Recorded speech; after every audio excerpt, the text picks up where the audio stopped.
প্রথমে স্মরণ করছি করুণাময় আল্লাহ সুবহানাহু ওয়া তাআলা। আমি শ্রদ্ধার সাথে স্মরণ করছি হালুয়াঘাট যুবাপুরার সেই প্রবীণ নেতা আল্লাহ আলী আকবর সাহেবকে। আমি শ্রদ্ধার সাথে স্মরণ করছি স্বাধীনতার মহান ঘোষক শহীদ প্রেসিডেন্ট জিয়া রহমান বীরুত্তমকে। আমি বেশি বক্তব্য দিব না, সকলে আমার শ্রদ্ধাভাজন। আমি শুধু দুটি কথাই বলবো। আমি আমার দীর্ঘদিন 20 বছর ঢাকা আব্দুল্লাহপুর সুজগেট আমি কাটাইছিলাম। আমি দেখেছি ক্ষমতাসীনরা কিভাবে মানুষের স্বাস্থ্যনিষ্ঠ করে। সেদিন থেকে আমি প্রতিজ্ঞা করেছিলাম যে আল্লাহ সুবহানাহু ওয়া তাআলা কোনোদিন আমার ওই ক্ষমতাসীনের সাথে দেখা হয়, কেউ যাতে নিরহ মানুষে বা অবহেলিত মানুষকে করতে পারে, সেই জন্য আমার এই পথ চলা। আমি দীর্ঘদিন অটুট চালিয়ে রাজনীতিবিদের কাছে আমি ঘুরছি। হয়তো আমার 3 নং ওয়ার্ডবাসী আমরা সব অবগত আছেন। আমি বিভিন্ন জায়গায় গেছি, কিন্তু আমার প্রতীক ছিল একটাই, ধানের শীষ।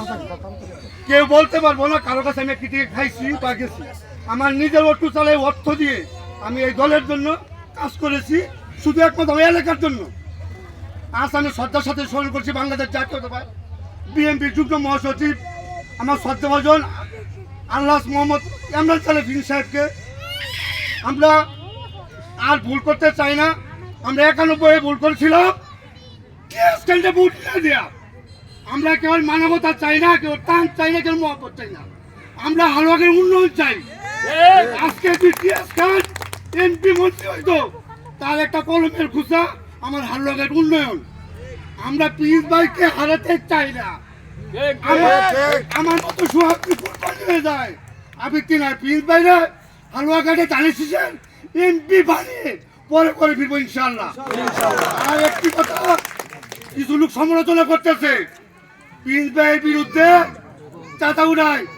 আমি আজকে থেকে আমার 3 নং ওয়ার্ডবাসীকে বলছি, আমি ধানের শীষের লোক, প্রিন্স ভাইয়ের লোক।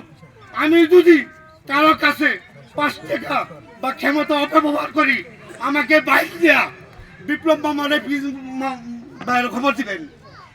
ধানের শীষের নাম নিয়ে দেখেও